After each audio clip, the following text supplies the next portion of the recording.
Assalamualaikum warahmatullahi wabarakatuh.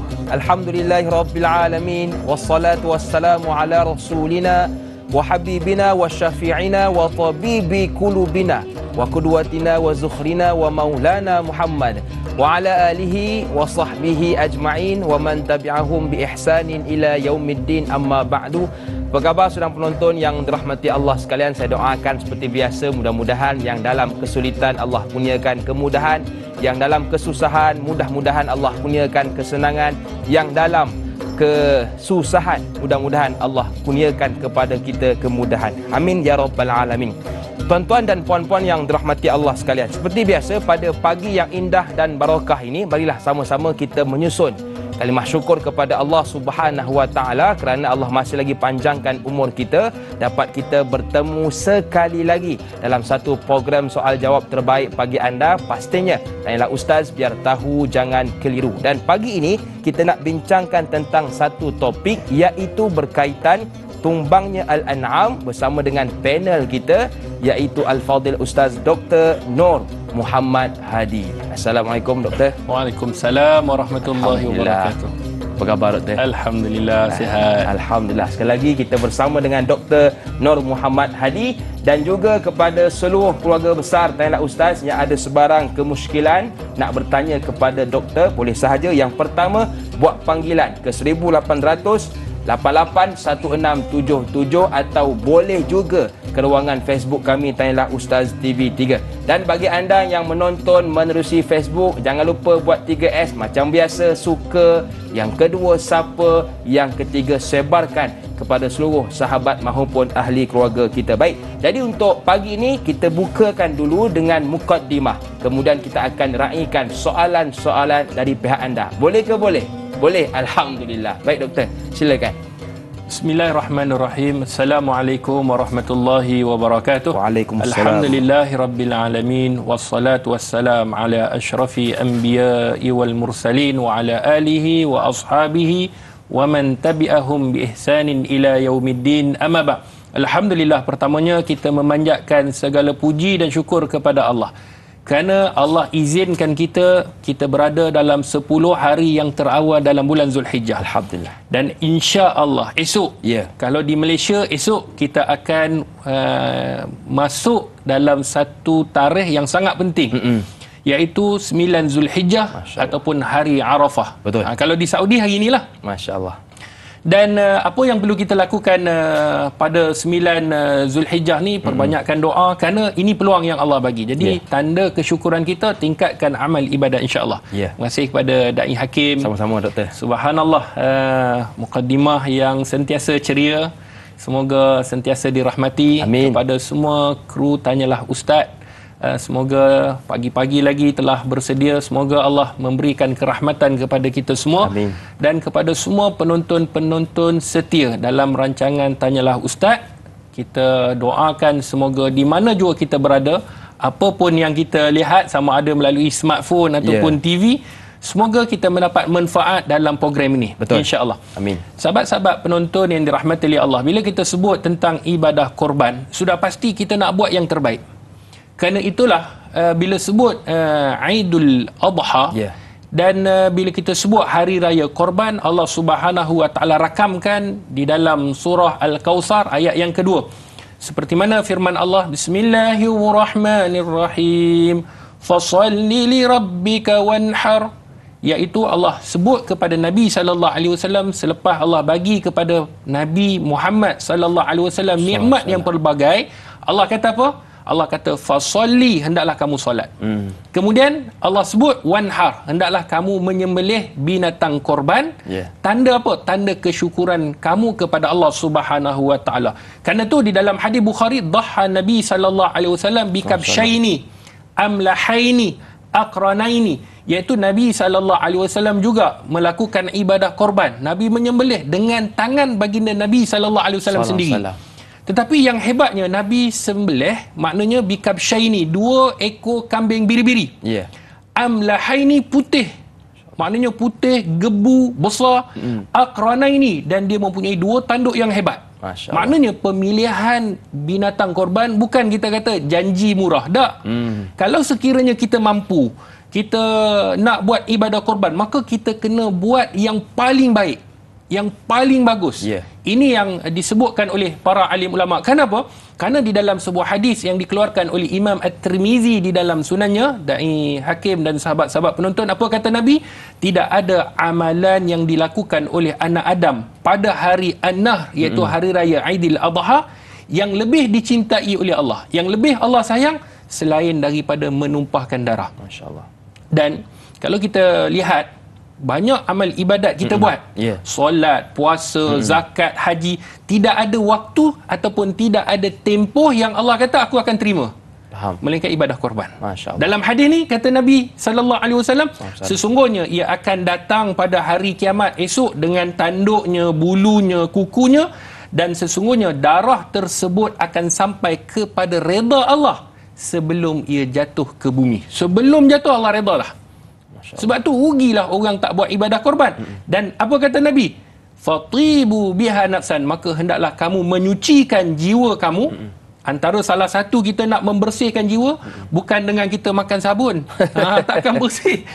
Tetapi dengan apa? Dengan kita melakukan ibadah korban. Betul. Kerana ia akan mencabutkan perasaan ataupun sifat bakhil. Itu mukadimahnya insya-Allah. Masya Allah. Sebab itu hari ini ayo sama-sama kita berkorban dan pastikan korban kita kerana Allah semata-mata. Baik doktor, kita ada soalan pertama pagi ini datangnya dari sahabat kita Nur Ashikin. Ayuh kita lihat bersama. Assalamualaikum Ustaz dan Da'i. Waalaikumsalam. Soalan saya, apakah kelebihannya Allah Subhanahu Wa Taala menggalakkan hamba-Nya melaksanakan ibadah korban bagi yang berkemampuan? Mohon pencerahan Ustaz. Terima kasih Ustaz dan Da'i. #biar tahu jangan keliru. Satu soalan, subhanallah, terima kasih kepada Puan Nur Ashikin. Satu soalan yang sebenarnya kita kena renung-renung. Sebenarnya apa kelebihan dia? Betul. Maka kita sebut tentang kemampuan tu dulu. Baik. Ada orang yang masuk pada 1 Zulhijjah dia tak mampu. Maka dalam hukum pada ketika itu tak apa, dia tak buat ibadah korban. Baik. Ketika mana masuk, kerana ibadah korban ni bila dilakukan, ini tarikh permulaan dia. Permulaan untuk ibadah korban iaitu selepas solat sunat hari raya dan habis khutbah. Baik. Maknanya selepas selesai, lebih kurang berapa masa itu barulah boleh dijalankan ibadah korban. Kalau sebelum daripada tu kita buat, contohlah ni takut sibuk-sibuk kita buat, selepas kita semayang subuh kita sembelih terus, sedang kerja, maka ibadah korban itu tadi untuk kita melakukan korban maka tidak sah. Dia akan jadi sembelihan biasa. Baik. Jadi tempoh waktu dia bila? Pada permulaan lepas daripada solat hari raya dan selepas khutbah. Itu tempoh permulaan. Bila akhir dia, tempoh akhir, maka kata para alim ulama, tempoh akhir adalah sebelum terbenamnya matahari pada bila? 13 Zulhijjah. Mana sebelum terbenam? Sebelum masuknya waktu maghrib. Sekiranya pada tempoh itu, mungkin selepas daripada solat khutbah, dia mampu, waktu itu disunatkan dia untuk melakukan ibadah korban.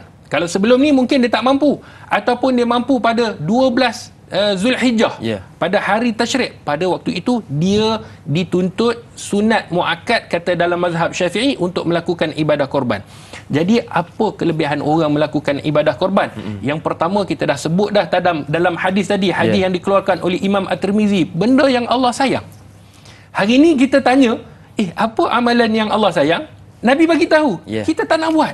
Allahu Akbar. Rugi tak? Rugi. Sebab tu sahabat-sahabat penonton yang dirahmati oleh Allah, kita hari ni nak rebut cinta Allah.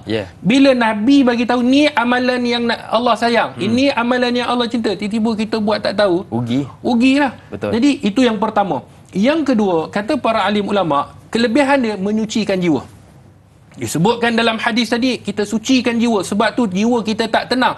Berapa banyak hari ni kita buat ibadah, kita rasa tak tenang. Tak tenangnya itu ada something wrong sebenarnya. Sebab tu dalam kitab Tazkiyatun Nafs, ada sebuah kitab Tazkiyatun Nafs yang dikarang oleh Sa'id Hawa, yang diambil daripada kitab Ihya Ulumuddin Imam Ghazali. Dia kata apa? At-takhalli qabla at-tajalli. Kita kena keluarkan penyakit dulu dalam hati, baru kita letakkan benda-benda yang baik dalam jiwa kita. Kalau kita hari ni dalam jiwa penuh kata kat orang, mengumpat, maki orang, dia rasa seronok. Dia kata kalau hari ni dia tak maki orang, dia rasa iman dia lemah. Contoh, dia rasa iman dia tak sempurna hari ni. Jadi ada masalah dalam hati dia. Jadi dia kena keluarkan penyakit tu dan dia kena masukkan amalan-amalan, barulah jiwa kita bersih. Antaranya dengan melakukan ibadah korban. Dan yang ketiga, dia sebenarnya banyak. Sebenarnya dia memupuk belas kasihan kita kepada fakir miskin. Masya Allah. Kasih sayang kita kepada hamba Allah. Maknanya mereka mungkin tak mampu, tapi Da'i Hakim dan sahabat-sahabat penonton, kadang-kadang kita yang nombor satu nak ambil daging sedangkan kita mampu beli setiap minggu daging. Tetapi ada orang yang tak mampu. Ada sebuah kisah, kalau ada izinkan masa ni, kisah yang realiti. Ada seorang laki-laki mengidap penyakit jantung berlubang. Berlaku di Mesir. Disebutkan oleh Syekh Al-Arifi, disebutkan dalam kisah ni. Kemudian lelaki ni pergi ke Eropah untuk nak buat operation. Tetapi doktor kata kamu kena buat segera. Dan apa yang disebutkan lelaki ni, dia kata aku nak balik, aku nak bersama dengan ahli keluarga, kemudian buat operation. Bila dia balik, ringkas cerita, dia duduk satu kedai kopi, di hadapannya ada majzarah, tempat pemotong daging. Dia tengok satu keadaan, ada seorang wanita tengah kutip daging yang jatuh di hadapan kedai daging. Masya Allah. Rasa-rasa da'i, sahabat-sahabat penonton, daging yang jatuh depan ni besar ni ada? Tak ada. Kalau tidak, kita pakai kutip. Betul. Tetapi yang jatuh tu kebiasaannya yang kotor, yang tak boleh, yang lendir. Tetapi perempuan ni kutip. Laki ni tersentuh hati, pergi. Bila pergi, dia kata, kenapa? Dia kata, aku ada anak, nak makan daging, tak mampu beli. Allah. Apa yang berlaku? Laki tu kata kepada tukang pemotong daging, mulai hari ni kau bagi setiap minggu 2 kilo. Cerita betul ni. Daging bukan grade C, grade A, dia kata. Dia ada duit, dia bayar. Apa yang dilakukan oleh wanita? Wanita ni angkat tangan, ya Allah, seperti mana engkau permudahkan lelaki ni, permudahkan urusan aku, kau permudahkanlah urusan dia. Cerita benar ni. Dia kembali balik ke Eropah, dia nak buat operation. Apa yang berlaku? Dia ringkaskan cerita. Doktor kata, kamu bebas daripada penyakit jantung berlubang. Masya Allah. Ini bukan cerita mustahil. Allah sebut di dalam Al-Quranul Karim. Kerana Allah akan permudahkan setiap urusan orang-orang yang sentiasa mendekatkan diri kepada Allah. Masya Allah. Tuan-tuan dan puan-puan, saya nak tanya, kita hari ni kalau rumah bersih seronok tak? Seronok. Pakaian kita bersih seronok tak? Seronok. Apatah lagi kalau jiwa kita dibersihkan oleh Allah Subhanahu Wa Taala, antaranya bagaimana dengan kita berkorban. Baik, kita nak berehat seketika. Jangan ke mana-mana, teruskan bersama dengan kami dalam Tanyalah Ustaz, biar tahu jangan keliru.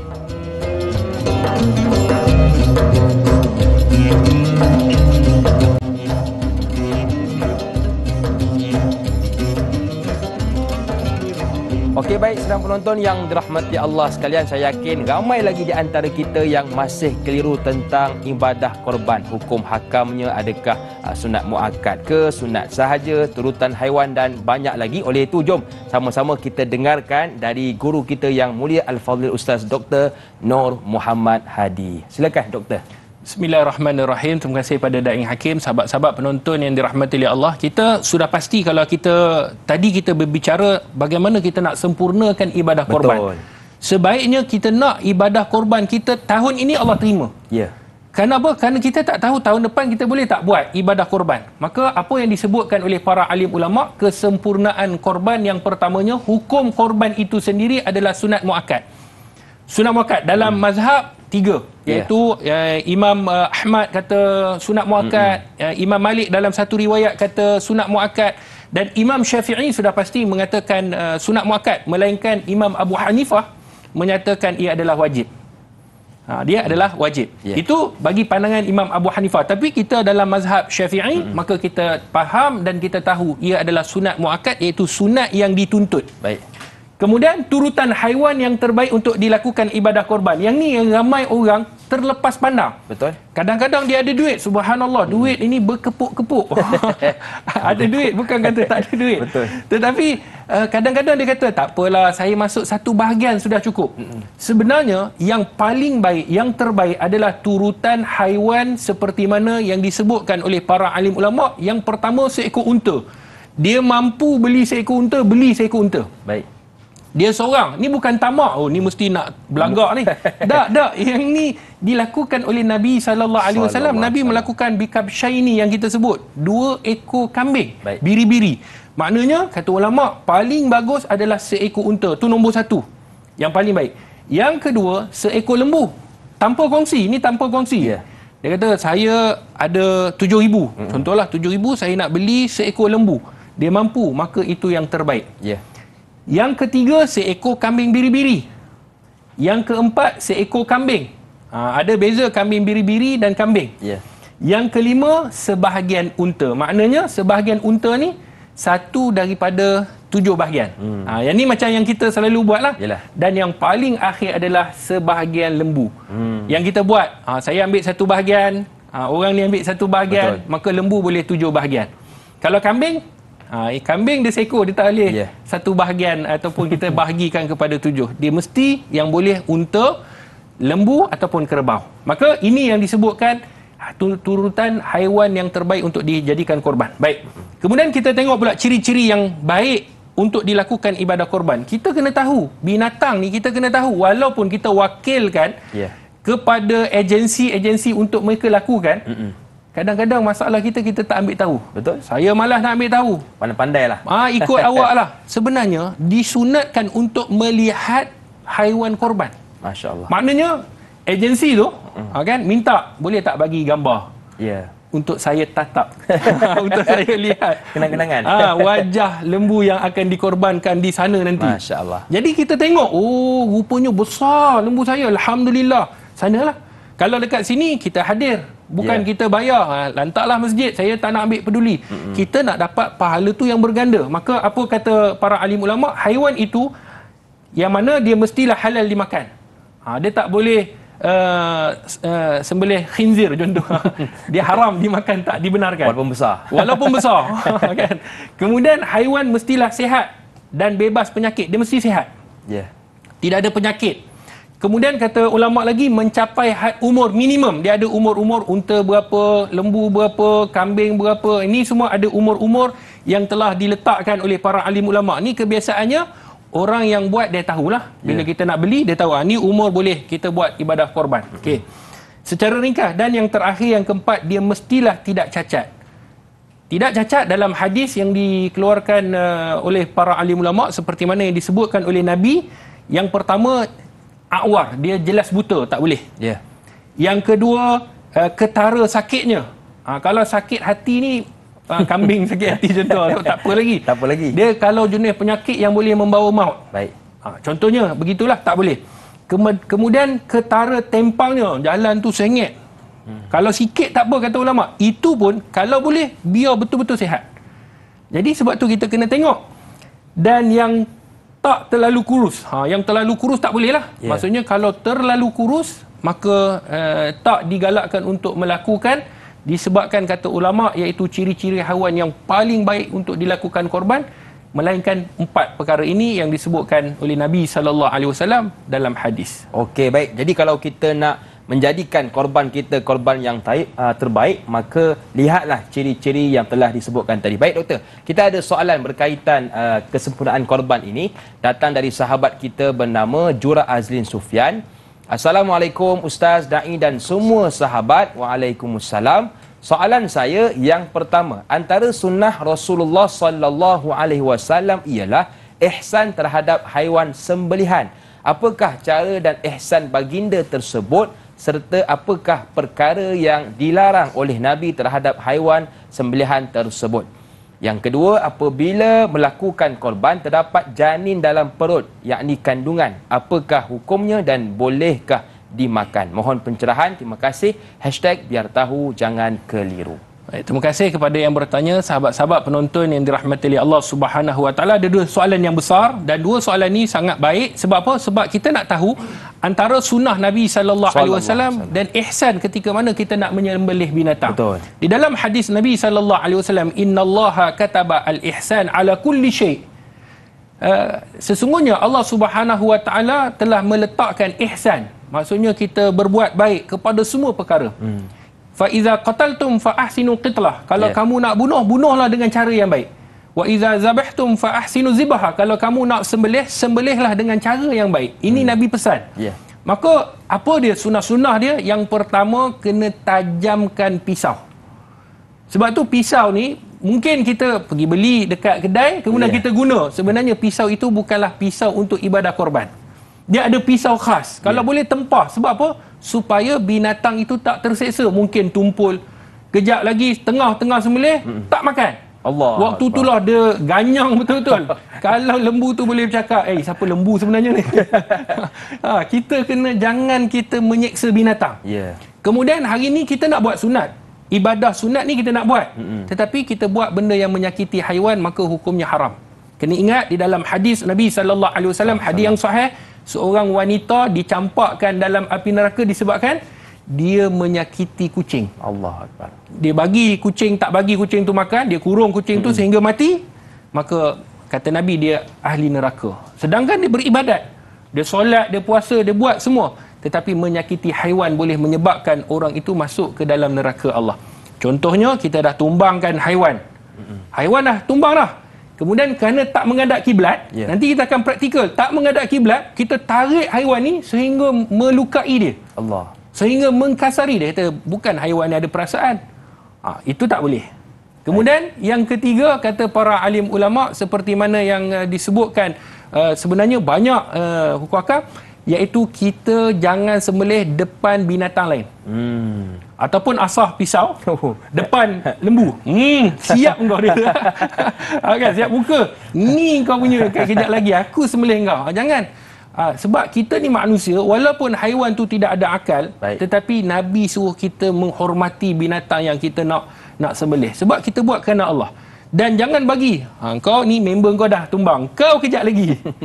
Kan, dia tengok tu yang lembu tu naik minyak. Betul. Yang tu yang dia ni sebab bau darah dan sebab tu ada penghadang kan, bila selesai. Kemudian kata ulama lagi sebenarnya banyak. Kalau dah habis korban, contohnya dah sembelih, jangan kita terus lapar.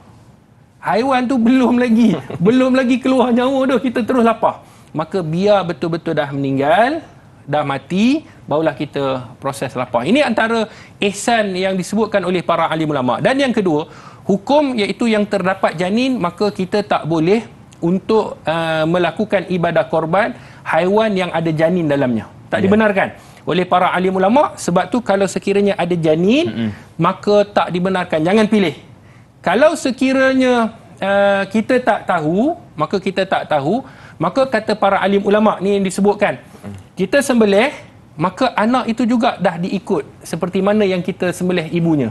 Keluar tu, maka dah dibahaskan oleh para alim ulama. Keluar, maka janin itu menjadi halal. Sebab apa? Telah disembelih ibunya tadi. Tetapi ditegah untuk kita melakukan penyembelihan haiwan yang ada dalamnya kandungan. Okey, baik doktor. Kita ada seorang pemanggil di talian. Assalamualaikum, siapa di sana? Waalaikumsalam warahmatullahi wabarakatuh. Da'i Hakim dan Ustaz Dr. Nur Hadi. Saya Omar bin Abdul Majid dari Felda Cini Timur 3, Pekan Pahang. Assalamualaikum Ustaz dan Da'i. Waalaikumsalam warahmatullahi wabarakatuh. Ya, soalan saya begini doktor. Doktor mengenai pemilihan binatang untuk dikorban tadi doktor ya. Saya nak tanya doktor, dalam masyarakat kita ni ada segelintir apakah semua doktor ya. Mereka ni lebih gemar kepada benda-benda yang lebih murah. Contoh satu bahagian 700. Tapi mereka kalau ada yang 600 ke 500, dia orang nak yang paling rendah yang 500 tu. Jadi apabila paling rendah, mana mungkin binatang tu kecil ke kurus ke, jadinya gitu doktor, kerana dia murah satu bahagian. Jadi soalan saya, apakah dikira, macam mana dikira hukum macam ini? Kerana macam mana doktor tadi kata pemilihan tu mestilah binatang yang gemuk, yang yang besar, itu yang lebih diutamakan. Apakah yang kurus, yang kata yang murah tadi boleh dikira sebagai hukum, macam mana hukumnya doktor? Adakah dia dikira tak sempurna ataupun bagaimana doktor? Itu soalan saya doktor dan Da'i. Senyum nampak gigi, ada rezeki kita jumpa lagi. Terima kasih banyak doktor dan Da'i. Assalamualaikum. Waalaikumsalam warahmatullahi wabarakatuh. Terima kasih kepada Tuan Omar. Betul, hari ini kita ada banyak pilihan. Kadang-kadang ada yang ambil paling murah. Jadi bagaimana doktor? Baik, sahabat-sahabat penonton yang dirahmati oleh Allah, terima kasih kepada Tuan Omar. Betul. Yang sudi sentiasa bertanya. Satu soalan yang menarik. Sebab apa? Sebab habis tu saya buat dan haiwan tu kurus. Mungkin haiwan tu pergi gym nak slim. Sebab tu kita kembali kepada hukum. Yang paling utama, yang paling baik adalah yang gemuk, yang besar. Sebab tu macam saya di Morocco dulu, kita nak buat pilihan untuk kambing biri-biri ni. Bagaimana kita nak tahu? Sebab kambing biri ni dia berbeza dengan lembu, dia berbeza dengan kambing. Sebab kalau kambing kita nampak terus isinya macam mana. Tapi kalau kambing biri ni dengan dia punya bulu. Ada bulu dia. Jadi kita kena angkat. Kita angkat, tengok berapa. Kemudian kita kena raba sebelah kaki kanan ataupun kiri dia. Nanti kita tunjuk adalah sini. Jadi kita raba supaya apa? Supaya kita nak tahu berapa isinya. Jadi kita kalau boleh, kata para alim ulama, sekiranya terlalu kurus sehingga menampakkan tulang sumsumnya, iaitu terlalu kurus, maka dielakkan. Sebab kita nak melakukan ibadah korban yang paling baik. Paling baik. Itu yang disebutkan oleh para alim ulama. Dan dia akan kurang pahala yang sangat. Sebab kata para alim ulama, sekiranya kita buat juga ibadah korban dengan syarat-syarat yang telah kita sebutkan tadi, kemudian ada kecacatan yang berlaku pada haiwan itu, maka kata ulama sah juga, cuma pahala dia boleh jadi tidak ada. Allah. Sebab apa? Sebab kata para ulama, dibahaskan ketika mana disyarahkan, disebabkan kita tidak memilih binatang yang betul-betul untuk dijadikan korban. Sebab tu kita kena tengok dulu. Kita nak bayar tu, kita tengok boleh tak bagi saya gambar. Dan agensi tu bila dia kata ini gambar, dia kena, bila dah bersetuju, binatang itu dia kena korbankan. Sebab dengan persetujuan, sekiranya dia ganti dengan haiwan yang lain, maka dia kena dapat kebenaran daripada peserta. Baik. Dia tak boleh lebih kurang je dia kata. Tak boleh.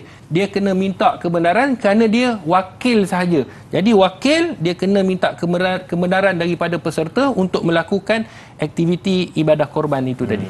Jadi kalau boleh kita korban dengan korban yang terbaik, sebab setahun sekali doktor.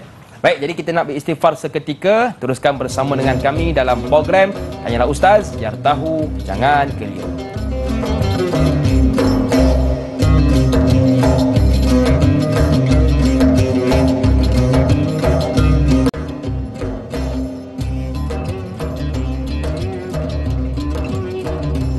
Kembali bersua dalam program Tanyalah Ustaz, biar tahu jangan keliru. Masih lagi bersama dengan saya, Da'i Hakim, juga guru kita Al-Fadhil Ustaz Dr. Nur Muhammad Hadi. Baik, tadi kita dah dengarkan teori korban. Sekarang kita nak lebih kepada praktikal.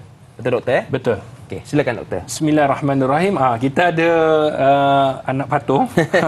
Yang ni yang disebutkan tadi. Bikabsyain ni Nabi SAW menyembelih 2 ekor kambing biri-biri. Bikabsyain ni contohlah. Amlahaini, putih. Baik. Putih. Akranaini, tanduk dia sangat besar. Maknanya binatang tu gemuk, besar, dan dia mempunyai tanduk yang besar. Bayangkan, tak kira lah sama ada kalau kita nak sembelih lembu ataupun kambing ataupun kambing biri, dia sama je. Cuma yang beza unta. Kerana dalam Al-Quran, unta ni dia sedikit special. Allah sebutkan dalam Al-Quran nak menyembelih unta ni dalam keadaan berdiri. Okey. Dan kakinya diikat. Kebiasaannya akan diikat kaki kanan ataupun kaki kiri di hadapan. Supaya apa? Supaya biarkan unta tu tidak stabil. Kerana kekuatan unta ni dia tak sama macam lembu, tak sama macam kambing. Kalau kambing, seorang boleh pegang ataupun 2 orang. Lembu mungkin lebih sikit, 4, 5, 6 orang. Kalau unta ni, kalau kita nak pegang, nak rebahkan dia, nak menghadap kiblat, memang kena penerajang gaban unta tu lah. Unta tu akan terajang. Jadi sebab tu bila nak sembelih unta dalam keadaan berdiri lah. Dalam keadaan berdiri. Baik. Tapi kebiasaan orang Malaysia ni menyembelih kambing ataupun ada juga kambing biri ataupun lembu lah. Jadi bagaimana? Antaranya disebutkan oleh para alim ulama, sunnahnya kita jangan menyakiti haiwan ini, kemudian kita rebahkan dia di sebelah tulang rusuk kiri dia. Maksudnya kalau ni belah kanan dia, ni belah kiri menghadap kiblat. Bayangkan belah sana kiblat. Okey. Rebahkan dia. Ini contoh, rebahkan dia dah. Bila dia dah rebah, maknanya di sebelah tulang rusuk kiri, ni sunnah. Bayangkan sekiranya tak rebah belah kiri, belah kanan. Ya. maka kita jangan bangunkan dia. Dah tumbang tu, teruskan. Baik. Kenapa? Kerana kita tak nak menyakiti haiwan tu. Ni yang ramai kadang-kadang yang sampai menyakiti haiwan. Dia tak sedar, dia nak buat ibadah sunnah tetapi dia buat benda yang haram. Faham? Sebab apa? Sebab menyakiti haiwan haram. Tidak dibenarkan. Maka kalau nak rebah, plan siap-siap dulu. Okey, kiblat belah sini jatuh. Sekiranya tak jatuh di sebelah kiblat betul-betul, tidak jadi masalah. Sedikit terpesong. Kalau boleh nak alihkan sedikit, maka alihkan.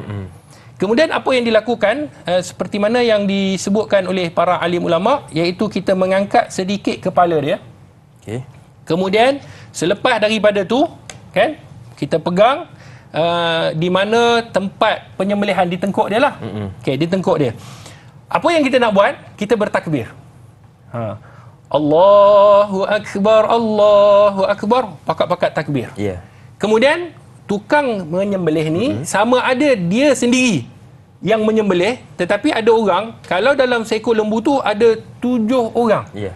Kerana ada 7 bahagian. Janganlah buat macam kek hari jadi. Okey, dai kita sama-sama pegang macam tu. Sikit-sikit. Sikit-sikit. Maka tak perlu. Baik. Mati lembu tu. Jadi wakil je. Kalau ada antara 7 tu, dia boleh. Maka wakilkan kepada dia.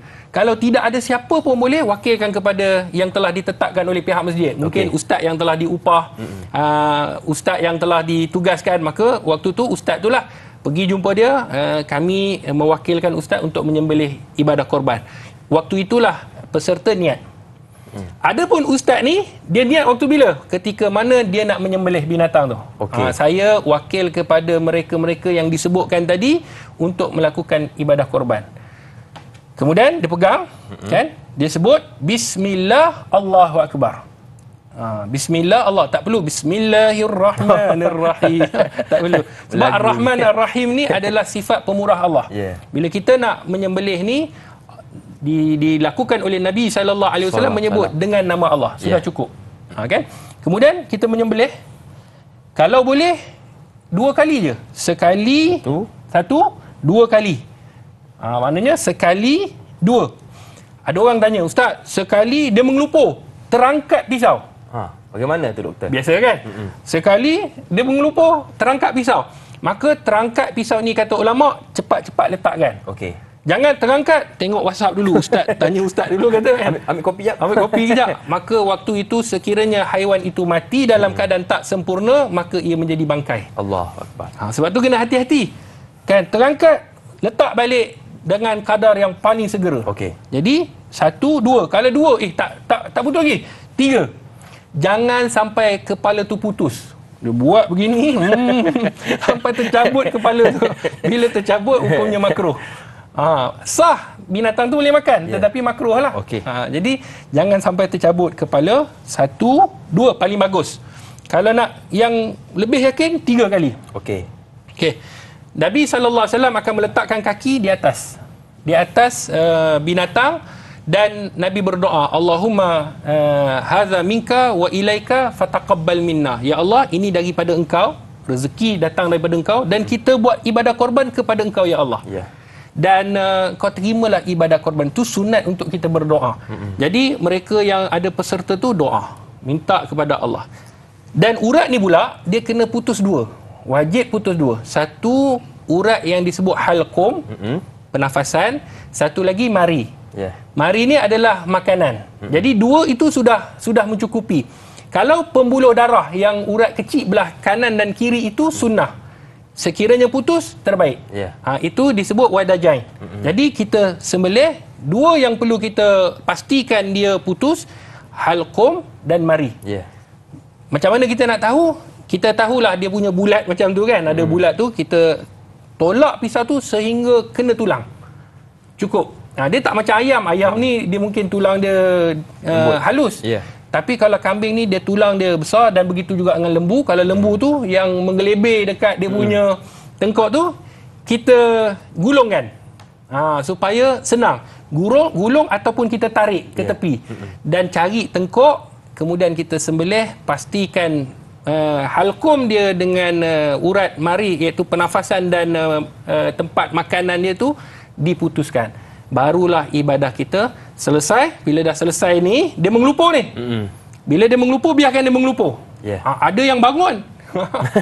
Siap berlari lagi. Jadi adakah tak sempurna? Tak. Kadang-kadang otak bila minta darah, jadi itu yang dia aktif. Dia aktif. Jadi tidak jadi masalah di mana dia jatuh, maka waktu itu sempurnakan korban kita, dan ibadah kita dah korban, kita angkat dan kita boleh lapah. Okey, baik doktor. Kita ada satu soalan berkaitan tulang, doktor. Datang dari sahabat kita Kar NY bertanya, Assalamualaikum Da'i, Ustaz dan semua kru Tanyalah Ustaz TV3. Waalaikumsalam. Mohon pencerahan, ada yang kata jika kita nak buat sembelihan korban, tulang-tulang tidak boleh dipatah-patahkan dan kena ditanam. Keliru ni. Mohon pencerahan Ustaz. Terima kasih juga kepada Kar NY atas soalan. Baik, terima kasih kepada Kar NY yang bertanya soalan, ialah kalau tak patah macam mana kita nak masak? Kan? Dia kena patahkan juga. Cuma ulama membahaskan, sebenarnya ada di dalam perbahasan ulama, iaitu bila kita nak patah-patahkan, maknanya kita nak patahkan dalam keperluan. Dalam keperluan. Dan kata ulama juga, ada sebahagian dia kata tak apa nak patah, sebab dah menjadi keperluan. Kita nak masak, kalau periuk kecil macam mana kita nak masak tulang tu tanpa patah? Contohlah kalau kita masuk satu ekor kambing begini, memerlukan tempat yang besar. Jadi tidak jadi masalah sebenarnya, kata para alim ulama, untuk kita patahkan tulang mengikut keperluan. Yang tak boleh kita patah-patahkan adalah mayat manusia. Kan, dia dah mati, kerana engkau dulu aku geram, aku patahkan tangan kau. Yang tu tak boleh, haram hukumnya. Tapi ada pun binatang dibenarkan. Itu pandangan para alim ulama, khususnya dalam mazhab Syafi'i, tidak jadi masalah. Dan tanam ini sebenarnya, mana-mana bahagian patutnya perlu ditanam. Sekiranya boleh ditanam. Cumanya ulama sebut pengurusan tu kena betul. Kalau dia duduk dekat flat, apartment, nak pergi tanam tu, nak cari kawasan tempat tanam, payah. Jadi dia kena buang, walaupun dalam tong sampah, tetapi pengurusan tu mesti betul. Dia tak boleh buang macam tu saja. Sebab ibadah korban, segala-galanya adalah kita buat kerana Allah. Maka sebab itu kata para alim ulama, sekiranya boleh tanam, jangan kata tulang. Kuku kita pun sunat kita tanam. Kan? Tapi kita buang macam tu je. Merata-rata. Merata, kita lepas potong kuku dalam kereta kadang-kadang. Macam biasa je buat kan. Jadi itu yang disebutkan oleh ulama, kalau sekiranya kita boleh tanam, itu yang terbaik. Maka kalau tak boleh tanam, uruskannya dengan baik. Jangan kita membaling kerana kita buat ibadah korban kerana Allah. Okey, baik. Jadi Ustaz, satu lagi soalan berkaitan tentang yang ditanyakan oleh Fatin Syuhaidah. Ayuh kita lihat soalannya. Assalamualaikum Ustaz dan Da'i. Waalaikumsalam. Soalan saya adalah, cukup dan boleh apabila hanya salah seorang daripada keluarga kita yang buat korban satu bahagian dan pahala korban itu diniatkan untuk seluruh ahli keluarga? Terima kasih. #biar tahu jangan keliru. Terima kasih kepada Puan Fatin. Satu soalan yang kita rasakan ini juga ditanya ramai dalam kalangan masyarakat. Kadang-kadang dia buat, bini dia buat, anak dia buat, cucu dia buat, kan, 7 keturunan dia buat. Jadi sebenarnya apa yang dilakukan oleh Nabi SAW, iaitu Nabi buat untuk ahli keluarganya. Kerana Nabi SAW adalah ketua keluarga. Maka yang disebutkan sebagai Nabi SAW, dalam hadis Bukhari, dhahan Nabi SAW, Nabi melakukan ibadah penyembelihan bikabsyaini, 2 ekor kambing. Biri-biri. Kata ulama, satu kambing untuk ahli keluarganya, satu kambing adalah kepada umatnya yang tidak mampu.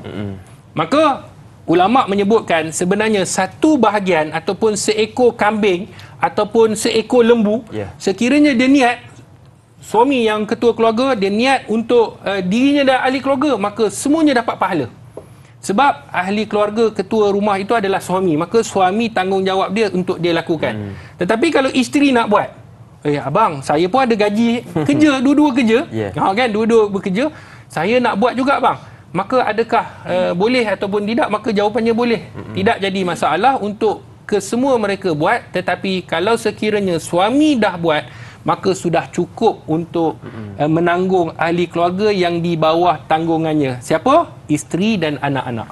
Masya Allah. Dan lagi indah kalau contohlah 7 bahagian tu 7 nama doktor ya, untuk kita dapatkan lagi banyak pahala di sisi Allah. Baik, cantik soalan yang ditanyakan oleh Kamaruzaman Abdullah. Assalamualaikum Ustaz. Waalaikumsalam. Nilai korban berbeza-beza sebahagian sekarang ini antara masjid walaupun tidak jauh. Ini mungkin penganjur kenakan bayaran yang terselindung, contoh untuk t-shirt, upah untuk jamuan. Apa hukum dan pandangan Ustaz? Peminat setia, tanyalah Ustaz. Haji Kamaruzaman. Terima kasih Haji atas soalan. Terima kasih Haji kerana peminat setia. Betul. Semoga sentiasa menonton Tanyalah Ustaz, mendapat faedah daripada soalan-soalan Haji insya-Allah. Jadi Haji, jawapannya, kalau sekiranya kita melakukan ibadah korban dan ada kos yang terselindung, sebagai mereka yang menguruskan, kena bagi tahu berapa upah. Baik. Wajib bagi tahu, kalau tidak dia masuk dalam bab gharar. Gharar ni adalah ketidakpastian dan hukumnya haram. Sebab tu agensi, kata ulama ni dalam majlis fatwa pun disebutkan, sekiranya kita nak melakukan ibadah korban, maka kita kena tahu berapa nilai lembu itu. Kemudian berapa kos yang perlu kita uruskan. Maksudnya perlu kita ambil daripada peserta, kena bezakan. Sebab di sana akad yang perlu kita bezakan supaya orang ingat bila dia bayar 700 itu adalah nilai lembu itu. Baik. Sedangkan dah masuk dah tadi, t-shirt lah, apalah. Dan kata ulama juga, sekiranya kita ambil daripada duit korban tu untuk kita berikan upah, maka hukumnya haram.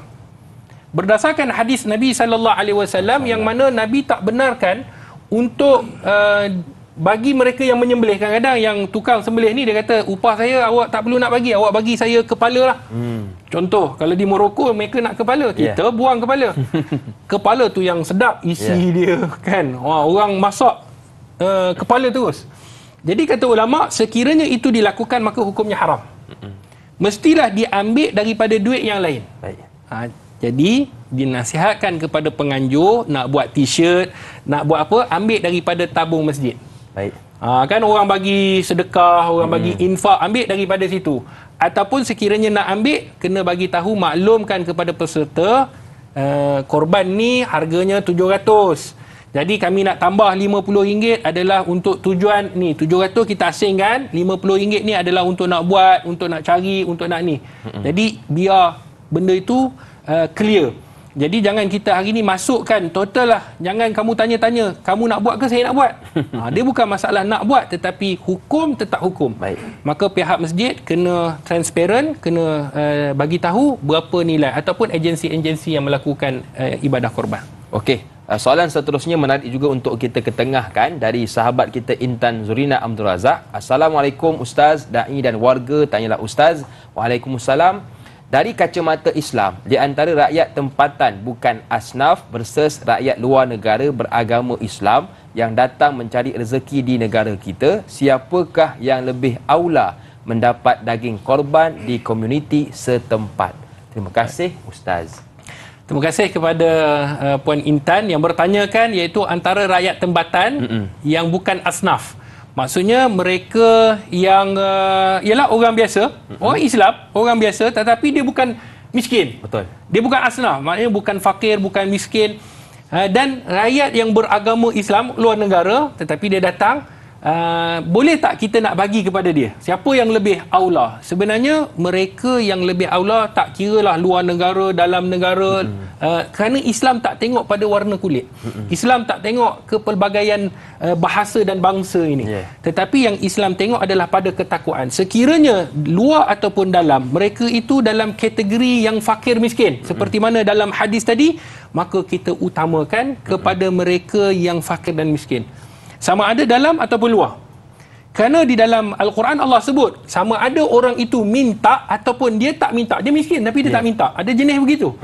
Jadi kata Allah Subhanahu Wa Taala, Allah mulakan yang tak minta bagi, yang minta pun bagi. Baik. Tetapi Allah sebut apa? Yang tak minta tu diberikan. Sekiranya kita tahulah kita ni mampu ataupun orang tu mampu, maka kita dahulukanlah mereka-mereka yang fakir, sama ada dalam ataupun luar, mereka ni tetap sama. Baik. Yang rugi tak bagi-bagi doktor ya. Baik, okey, kita ada lagi soalan dari Ruby AB. Assalamualaikum Ustaz dan Da'i. Waalaikumsalam. Apakah hukumnya membuat korban dari hasil lembu atau kambing yang dicuri dan ia sedekahkannya? Mohon perkongsian ilmu Ustaz. Terima kasih. #biar tahu jangan keliru. Terima kasih kepada Ruby AB. Ni soalan Robin Hood. Sebab apa? Dia curi daripada duit orang kaya, dia bagi kepada fakir miskin. Saya pun pernah dapat soalan ni. Dia kata begini, Ustaz, ada satu masjid lah. Ada satu masjid, sebelum saya nak ceramah, pihak masjid kata, Ustaz, tolong bagi tahu judi tu haram dalam masjid ni. Pelik kan? Takkanlah orang masjid tak tahu judi haram. Dia kata, ya, ada orang yang berjudi, yang pakai serban, yang ada janggut, yang pakai jubah, pergi beratur untuk tikam nombor. Bila kita pergi, dia kata apa kat kita? Ustaz, patutnya Ustaz doakan kami kena first prize. Tujuan apa? Kalau kita dapat first prize, saya akan menunaikan haji. Jangan kata saya dengan ustaz-ustaz saya bawa. Dalam surah rasuah pula. Jadi hukum dia tetap haram. Maka ada juga di sebuah negara, saya tak nak bagi tahu negara mana, tetapi negara tu yang pernah saya belajar dulu, dia buat begini. Buat hutang, pinjaman bank, tetapi dengan sistem riba. Riba haram. Buat contohlah pinjam 4,000 bayar 5,000 dengan pinjaman. Untuk beli apa? Untuk raya haji, khusus untuk raya haji. Ada pinjaman bank semata-mata untuk beli kambing. Jadi, bila kita nak buat benda yang sunat muakkad tu tadi, sunat je. Tetapi kita dah buat benda yang haram, sudah pasti benda haram itu perlu ditinggalkan. Sama juga soalan tadi daripada Ruby. Kalau kita mencuri hari ni ataupun duit daripada hasil curi, beli untuk melakukan ibadah korban, maka hukumnya tetap haram, bahkan berdosa. Dia bukan sahaja bertanggungjawab dengan Allah, bertanggungjawab kepada orang yang dia curi duit. Tidak akan diampunkan, melainkan dia pergi minta maaf dan memulangkan barang. Ini kata Imam Nawawi, memulangkan barang apa yang telah diambil. Okey, jadi pastikan tuan-tuan dan puan-puan, sumber rezeki yang kita nak korbankan itu sumber yang halal. Baik, kita berehat seketika. Teruskan bersama dengan kami dalam Tanyalah Ustaz. Biar tahu, jangan keliru.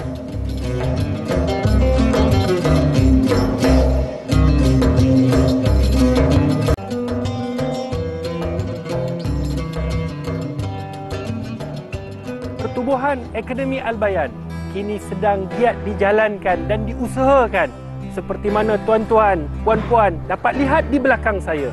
Marilah sama-sama kita menyokong dan memberi infak ke tabung pembangunan Akademi Al-Bayan, khususnya dalam 10 hari yang terawal dalam bulan Zulhijjah. Berdasarkan hadis Nabi SAW, tidak ada amalan yang paling Allah sayang, yang paling Allah cinta, melainkan amalan yang dilakukan pada 10 Zulhijjah. Ayo kita berinfak ke tabung pembangunan Akademi Al-Bayan. Satu agama, pelbagai bangsa. Terima kasih kepada anda yang masih lagi sudi bersama dengan kami dalam program Tanyalah Ustaz, biar tahu jangan keliru. Mudah-mudahan apa yang telah dikongsikan oleh guru kita dapat kita kongsikan juga kepada mereka yang lain. Baik, sedang penonton dan doktor, saya difahamkan yang doktor dalam proses pembinaan kompleks tahfiz dakwah untuk anak-anak mu'alaf yang pertama di Malaysia. Jadi kalau tak keberatan, mungkin doktor boleh kongsikan kepada kami semua. Bismillahirrahmanirrahim. Sahabat-sahabat penonton yang dirahmati oleh Allah Subhanahu wa taala, bila kita sebut tentang pertubuhan Akademi Al-Bayan, sebenarnya kita ada misi yang sangat jelas. Misinya adalah, visi dan misinya adalah untuk menegakkan kalimah la ilaha illallah. Ini bukan saja pertubuhan, tetapi ini adalah kalimah yang diungkapkan oleh baginda Nabi sallallahu alaihi wasallam. Nabi ketika mana pergi ke pasar Zil Majaz, Nabi menyebut, ya ayuhan nas, wahai manusia, qulu la ilaha illallah, sebutlah tiada Tuhan yang disembah melainkan Allah, wa antum tuflihu, kamu akan berjaya. Kejayaan itu bukan kita banyaknya harta, kejayaan itu bukan hebatnya pangkat darjat kita, tetapi kejayaan itu apabila kita dapat mengaplikasikan kalimah la ilaha illallah Muhammadur Rasulullah ni dalam diri kita. Sebab tu saya mengajak kepada semua sahabat-sahabat penonton yang dirahmati oleh Allah Subhanahu wa taala untuk kita merebut peluang di awal 10 hari yang terutama dalam bulan Zulhijjah. Esok adalah hari Arafah. Maka dilipat gandakan orang yang bersedekah, orang yang berinfak, orang yang membina. Yang pertamanya kita khususnya akan membina rumah Allah. Maka sesiapa yang membina rumah Allah, Allah akan membina rumahnya dalam syurga. Dan tempat inilah, masjid inilah disebutkan sebagai masjid 3 budaya. Kita nak luaskan kalimah la ilaha illallah daripada masjid. Sebab itulah kita letakkan, kalau kita lihat dakwah ni bukan saja daripada segi menggunakan perkataan, tetapi dakwah juga boleh daripada segi kesenian. Sebab tu kalau kita lihat kesenian Andalus, bagaimana ramai orang yang memeluk agama Islam disebabkan kesenian Islam itu sendiri.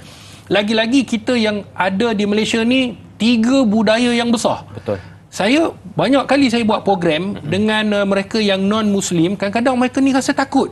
Sebab tu kita desainkan masjid ni, ada masjid Cina saja. Tetapi kita pintu ni budaya Cina. Ada pintu dia sebelah kiri, ini adalah pintu budaya India. Maknanya orang budaya Cina bila tengok, dia rasa dekat. Betul.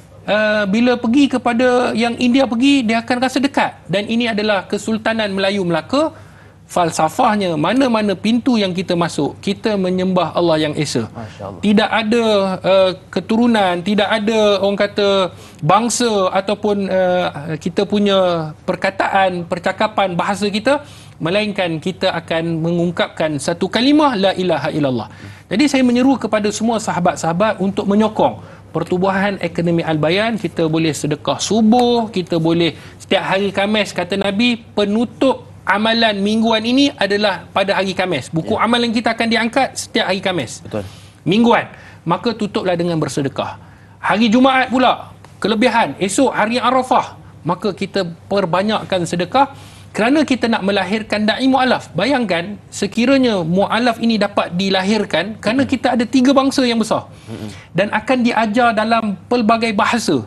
Kita nak pendakwah-pendakwah kita macam mana Nabi SAW menghantar Zaid untuk belajar bahasa Yahudi dalam lingkungan ataupun dalam tempoh 14 hari saja. Dapat belajar dan boleh berdakwah. Dan inilah yang kita usahakan. Jadi saya harap kepada semua sahabat-sahabat penonton untuk merebut peluang, dan kita juga boleh pergi layari dalam laman web kita yang mana seperti mana yang tertera. Di sana ada e-book sempurnakan tentang korban. Kita boleh orang kata melawat tapak ada di Kampung Pegu Alur Gajah. Kemudian kita ada boleh kita berjumpa di Bandar Engstek. Contohnya siapa-siapa yang nak jumpa dengan saya, insya-Allah kita boleh temukan. Dan juga kita juga ada buat misi untuk menjual sambal teriak. Ni sambal ikan bilis. Subhanallah, ramai dah. Stok terhad. Betul, Ustaz. Stok terhad kerana hari ini merupakan hari yang last kita nak post. Jadi ia adalah sumbangan untuk kita membina kompleks. Sambil kita dapat makanan, sambil kita dapat menyumbang juga. Jadi setiap pembelian kita akan masukkan ke tabung pembangunan Akademi Al-Bayan. Dan ganjaran yang paling besar da'i yang terakhirnya, bayangkan sekiranya da'i mu'alaf ni keluar berdakwah di jalan Allah, ada orang yang masuk Islam, maka kita juga menjadi saham kerana kita membiayai sebuah komplek yang melahirkan da'i mu'alaf. Allahu Akbar. Jadi ayuh tuan-tuan dan puan-puan, kita sumbang sedikit sebanyak. Lagi-lagi 8 Zulhijjah dan juga 9 Zulhijjah akan melabuhkan tirainya. Jadi ayuh sama-sama kita ambil kelebihan ini. Baik, soalan seterusnya dari sahabat kita Muhammad Faizal bin Ahmad.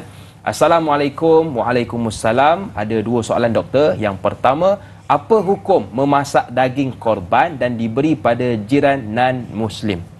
Yang kedua, apa hukum mengambil lebih dari 1 bahagian daging korban kerana mempunyai keluarga yang besar dan anak yang ramai?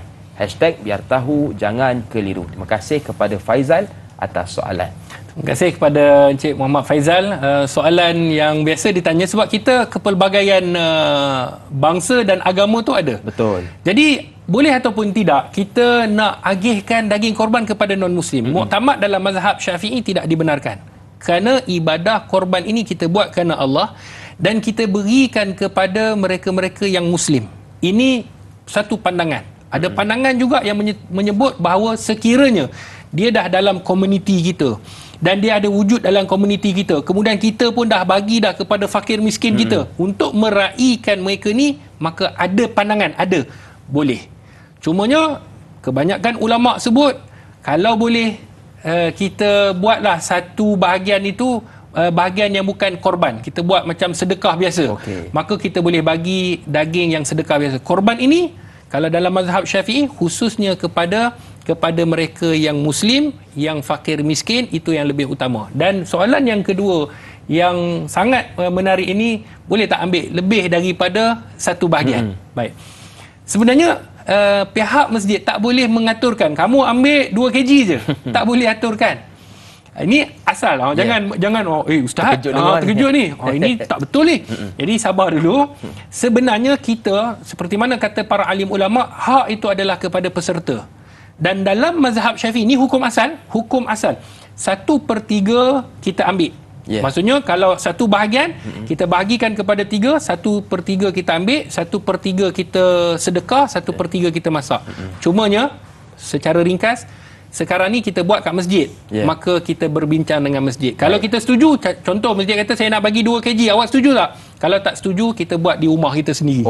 Kalau setuju, maka kita ikut apa yang telah diaturkan. Okey, baik doktor, kita nak berehat seketika, sambung selepas ini di TV9, pastinya dalam Tanyalah Ustaz, biar tahu jangan keliru. Akademi Al-Bayan membawa impian besar untuk melahirkan golongan pendakwah yang berupaya menyebarkan syiar Islam dengan menggunakan bahasa yang difahami oleh bangsa mereka sendiri, sekaligus menjadikan mereka ini sebagai aset terpenting umat Islam. Ayo, sama-sama kita santuni mu'alaf agar mereka mengenal Islam.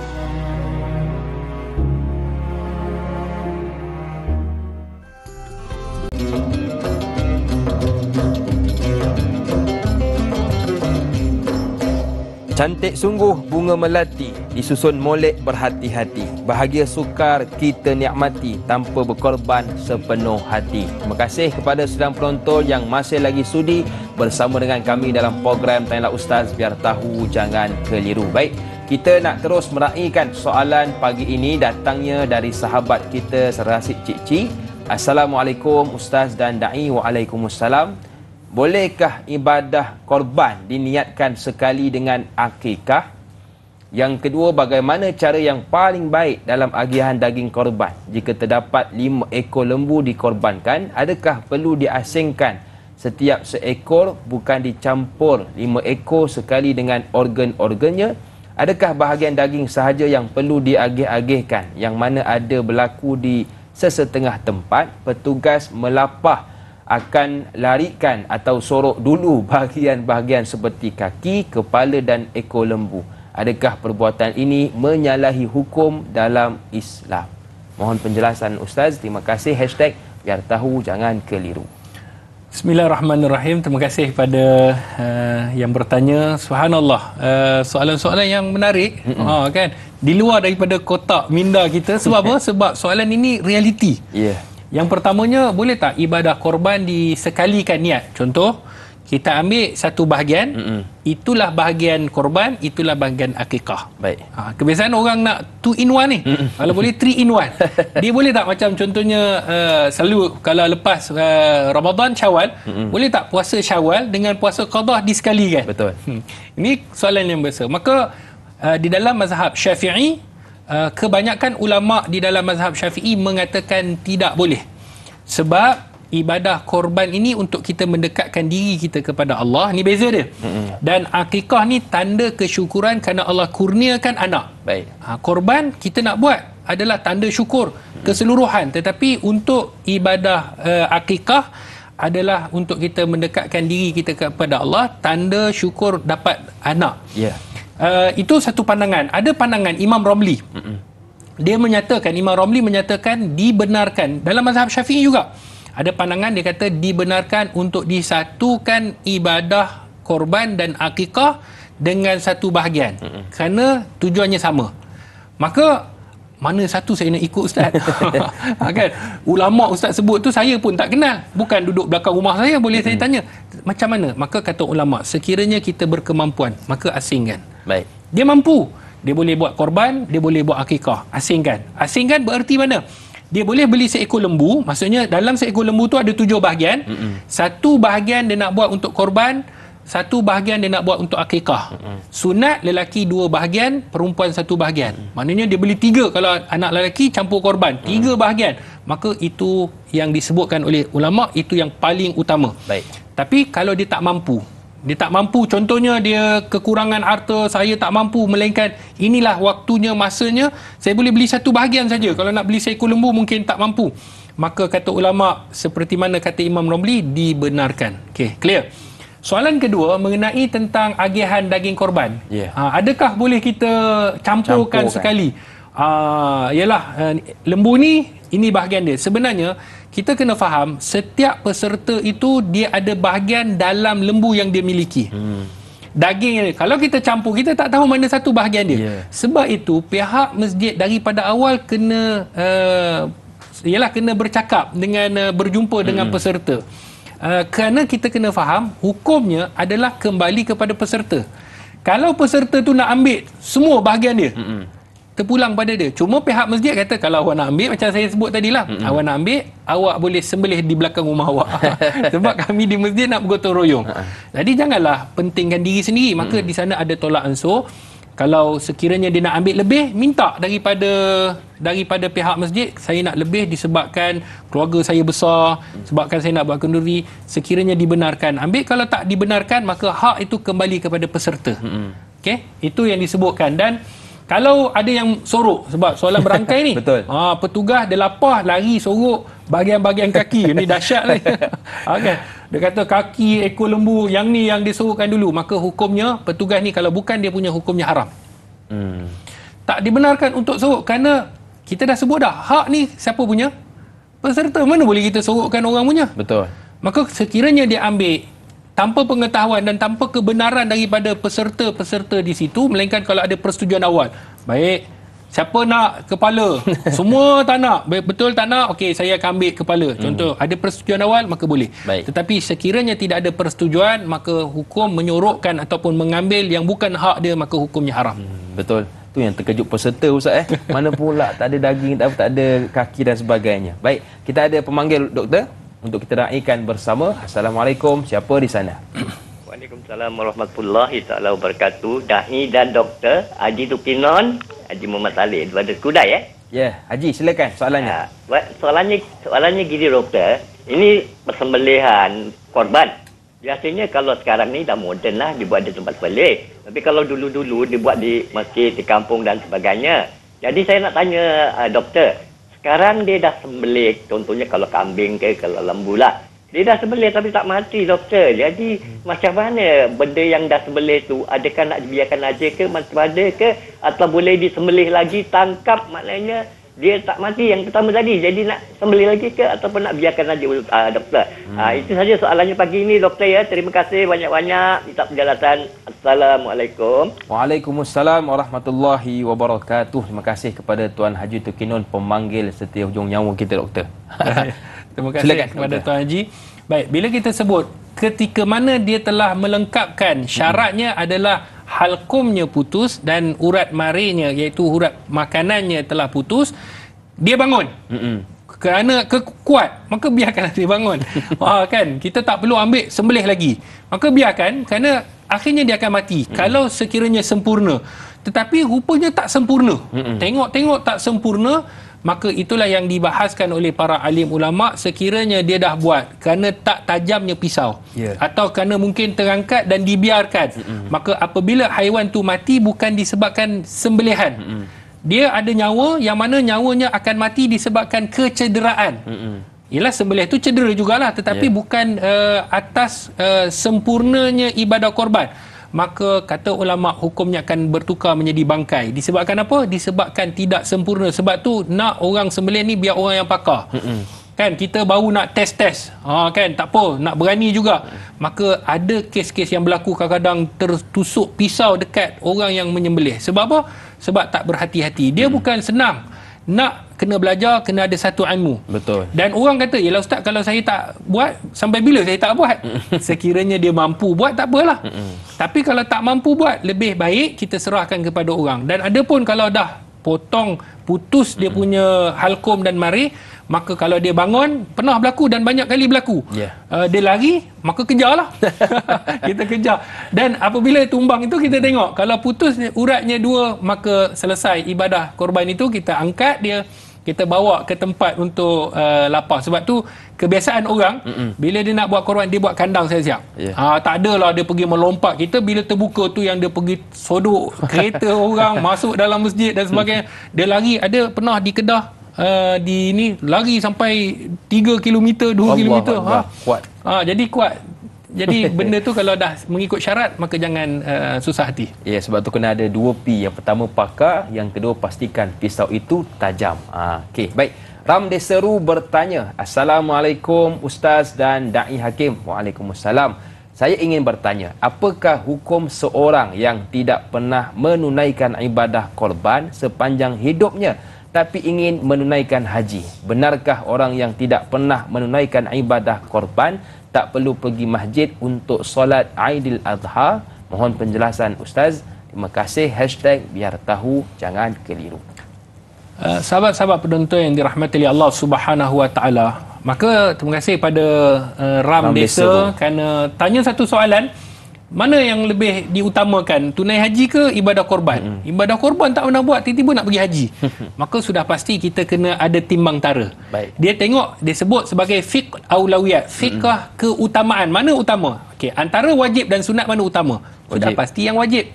Maka sekiranya dia mengumpulkan duit untuk nak pergi haji, kerana dia bukan orang yang senang, maka ketika itu dia kumpul untuk nak pergi haji, yang mana kosnya sangat tinggi sekarang ni, dan kena panggil, kena tunggu, kena daftar, kemudian kena pergi kursus dan sebagainya, memerlukan kos. Maka sudah pasti, kata ulama, menjadi keutamaan adalah ibadat haji, walaupun dia tidak menunaikan ibadah korban, sebab ibadah korban ni sunat muakkad. Berbalik-balik kepada soalan tadi, kalau orang yang tak menunaikan ibadah korban perlu pergi masjid untuk solat Aidil Adha atau ini pandangan mazhab Abu Hanifah. Berdasarkan hadis Nabi SAW, kata Nabi di dalam hadis yang dikeluarkan oleh Imam Ibnu Majah di dalam sunannya, man kana lahu sa'atun walam yudhi fala yaqrabanna musallana. Kata Nabi, barang siapa yang memiliki kelapangan rezeki, dia ada duit, tiba-tiba dia tak melakukan ibadah korban, maka kata apa? Kata Nabi, maka janganlah dia mendekati tempat solat kami. Mazhab Abu Hanifah, dia faham, Abu Hanifah sendiri dia faham hadis ni, kata Nabi, ini menandakan hukum melakukan ibadah korban wajib. Sebab Nabi kata jangan dekat. Baik. Sebab apa jangan dekat? Tak gunalah dia datang sebab dia tak buat ibadah korban. Ini pandangan mazhab Abu Hanifah. Adapun pandangan mazhab Syafi'i, maka dia sunat muakkad, sekiranya dia tidak melakukan ibadah korban, dia disunatkan untuk melihat binatang yang dikorbankan dan bersama bergotong royong bersama dengan mereka-mereka yang melakukan ibadah korban. Mungkin dia dapat ganjaran-ganjaran yang lain, menolong, membantu, kemudian dia dapat silaturahim. Ini juga mempunyai ganjaran yang hebat di sisi Allah Subhanahu Wa Taala. Baik, jadi kita perlu lihat kepada ibadah yang lebih utama. Kita rehat seketika, jangan ke mana-mana, teruskan bersama dengan kami pastinya dalam Tanyalah Ustaz, biar tahu jangan keliru.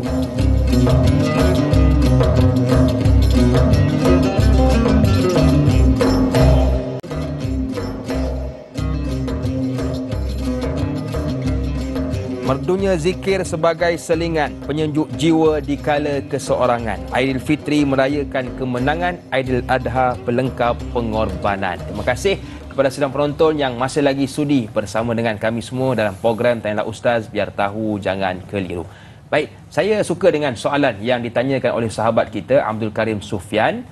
Jom kita lihat soalannya. Assalamualaikum yang berbahagia Ustaz, Da'i serta semua kru Tanyalah Ustaz TV3, TV9. Waalaikumsalam. Soalan saya, mengapakah tidak disyariatkan untuk laksanakan sembelihan ibadah korban yang diniatkan untuk mereka yang telah meninggal dunia? Yang kedua, sekiranya seseorang itu dah berniat untuk laksanakan ibadah korban tapi beliau telah meninggal dunia sebelum tarikh 10 Zulhijjah, adakah ibadah korban berkenaan perlu diteruskan atau digantikan pada penama lain? Terima kasih kepada Abdul Karim yang sudi bertanya. Silakan doktor. Bismillahirrahmanirrahim. Terima kasih kepada saudara Encik Abdul Karim. Satu soalan, subhanallah, soalan-soalan yang menarik.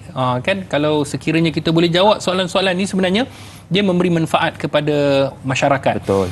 Untuk kita melakukan ibadah korban untuk orang lain, dia hidup. Contoh, saya ada duit sedikit lah. Contoh, saya tiba-tiba saya tengok Da'i Hakim ni, saya kata, saya nak buatlah ibadah korban untuk dia. Oh, terima kasih Zat. tanpa kebenaran dia, maka apa hukum dia? Tak boleh. Walaupun dia sahabat saya, walaupun saya nak buat Yelah kita nak buat ibadah korban. Apa pula masalah dia? Bukan duit dia. Saya nak buat untuk dia tanpa kebenarannya. Tak boleh. Sebab apa? Sebab kena minta kebenaran dulu. Dia sama hukum dia dengan zakat. Contoh, saya ada lebihan duit, saya nak keluarkan zakat. Bukan kepada ahli keluarga, kepada kawan-kawan ataupun adik-beradik. Kena minta kebenaran. Saya nak keluarkan. Sebab di dalam mazhab Syafi'i, dia perlu niat. Baik. Orang yang nak melakukan ibadah korban, orang yang nak mengeluarkan zakat, dia kena niat. Maka dia tu kena niat, maka dia wakilkan saya untuk keluarkan bagi dirinya. Sebab dia kena niat, bukan niat tu kembali kepada saya. Itu orang yang hidup. Kalau dia dah berikan kebenaran, maka jawapannya boleh. Dai Hakim, saya nak buat untuk Dai Hakim boleh tak? Dai kata bagus, jangan buat seekor. Kalau boleh buatlah 2 ekor. Contoh, boleh ataupun tidak? Jawapannya boleh. Kalau si mati pula, boleh ataupun tidak, kita kena faham hukum asal ibadah ini adalah bagi mereka yang hidup. Korban-korban syukur ni orang yang hidup, dah mati habis, buku amalan dah tutup. In qata'a amalahu illa min salah, dah terputus amalannya melainkan 3. Maka amalan dah tak dikira. Maka kata ulama, sekiranya dia meninggal dunia tanpa ada wasiat, dia tak ada wasiat, saya nak buat untuk ayah saya lah meninggal dunia, maka tanya, ayah ada wasiat tak? Tak ada. Tak payah buat. Jadi macam mana kita nak buat? Kita buat untuk diri kita, kemudian kita dah buat ibadah korban selesai, daging ni kita pergi sedekahkan orang, niatkan pahala sedekah itu kepada ayah. Tu boleh. Baik. Jelas? Jadi sedekahkan daging tu niat kepada ayah. Jadi bila kita bagi sedekah tu kepada ayah, pahala pergi ke ayah, saya tak dapat lah Ustaz. Ada orang dia kira maknanya saya tak dapat pahala, dah habis semua bagi ke ayah. Kita dapat juga. Maknanya kita dapat pahala yang kita buat dan dapat juga ayah kita pahala yang telah meninggal dunia. Sekiranya tidak ada wasiat. Tapi kalau ada wasiat dalam mazhab Syafi'i, dia kata sebelum meninggal ni, dia kata kalau boleh tiap-tiap tahu hang buatlah orang Kedah, hang buatlah ibadah korban. Ni harta ayah ataupun kamu buat kalau kamu kemampuan. Dia ada wasiat, maka kata ulama dibenarkan sekiranya ada wasiat. Baik. Untuk soalan yang kedua, kalau dia dah niat, contohlah kita jangan cerita lah. Ustaz ni doa ke apa? Kita nak buat korban ni pada 10 Zulhijjah, tiba-tiba meninggal. Adakah kena tukar nama orang lain? Maka jawapan tidak. Baik. Sebab dia dah niat dah ada wasiat lah, dia dah buat, dia dah beli, kira dia nak buat ibadah korban, maka teruskan atas niat orang yang telah meninggal dunia. Maka tidak jadi masalah. Kenapa? Kerana memang dia dah bayar dan dia dah niat, maka teruskan seperti hukum yang tadi. Sekiranya ada wasiat maka baru dibuat. Tak ada wasiat, contohnya meninggal pada 9 Zulhijjah, esok tu dia meninggal, esok ni meninggal, kita ambil harta dia untuk buat ibadah korban. Dah halang-halang kita kata. Maka kalau dia tak wasiat, tak boleh. Baik. Kalau dia dah wasiat, dia memang nak buat, kita dah tahu, dia kata ni niat ni nak pergi ni, tiba-tiba meninggal, maka duit tu boleh kita buat ibadah korban disebabkan ada tanda-tanda ataupun wasiat dia suruh kita buat. Jadi ingat tuan-tuan dan puan-puan, baik macam mana pun kita minta kebenaran dulu, insya-Allah dibenarkan. Baik. Saya tertarik dengan soalan Ismail Maisa, sahabat kita, bertanya, Assalamualaikum Ustaz dan Da'i. Waalaikumsalam. Persoalan saya, bagaimanakah cara untuk kita menghayati besarnya hikmah dan ganjaran ibadah korban yang kita lakukan agar kita dapat menghidupkan syiar dan rasa syukur di dalam diri? Mohon pencerahan Ustaz. Terima kasih. Terima kasih juga kepada Ismail atas soalan. Sahabat-sahabat penonton yang dirahmati oleh Allah, Tuan Ismail, terima kasih atas soalan. Bila kita sebut tentang bagaimana kita nak menghayati kebesaran tentang ibadah korban, sebenarnya penghayatan itu pada jalan cerita Nabi Allah Ibrahim dan Nabi Allah Ismail. Sebenarnya itu adalah kisah kehebatan, kisah penyerahan, kisah tawakalnya mereka atas perintah Allah. Tidak ada alasan. Ini yang sebenarnya bila kita kata menghayati ni ibadah korban, bukan nak makan daging. Kita hari ni sibuk nak masak apa daging ni. Tapi cerita Nabi Ibrahim dan Nabi Ismail kita tak ambil pengajaran. Betul. Sebab di dalam surah As-Saffat diceritakan bagaimana kisah Nabi Ibrahim dan Nabi Ismail. Yang mana Allah uji Nabi Ibrahim dengan nak dapat anak susah, umur 80 baru dapat Nabi Ismail. Kemudian Nabi Ismail ketika mana dah dewasa pula, seperti mana yang Allah sebut dalam ayat 102, dah dewasa, falamma balagha sa'ya, dah dewasa minta untuk disembelih. Maka pengorbanan ini kita tengok bagaimana hebatnya Nabi Ibrahim. Dia minta bincang dengan anak dia. Satu, anak dia pula Dia kata apa kepada ya abati, wahai ayahku, if'al ma tu'mar, buat apa yang Allah perintah. Tak ada. Kita boleh bincang dulu. Kita boleh tengok dulu. Sebenarnya mimpi ayah tu daripada syaitan. Tidak. Tapi ketika mana dia dah pasti itu adalah perintah Allah, maka waktu itu Nabi Ismail serahkan. Aslama, dalam Al-Quran Allah kedua-dua mereka menyerah diri. Kita hari ni Allah baru suruh kita buat ibadah korban, kita bagi berapa banyak alasan. Berapa banyak alasan? Ustaz, memandangkan ekonomi kita merosot sekarang ni, memandangkan ekonomi saya juga tak kuat. Jadi kita, tetapi pergi hotel mewah.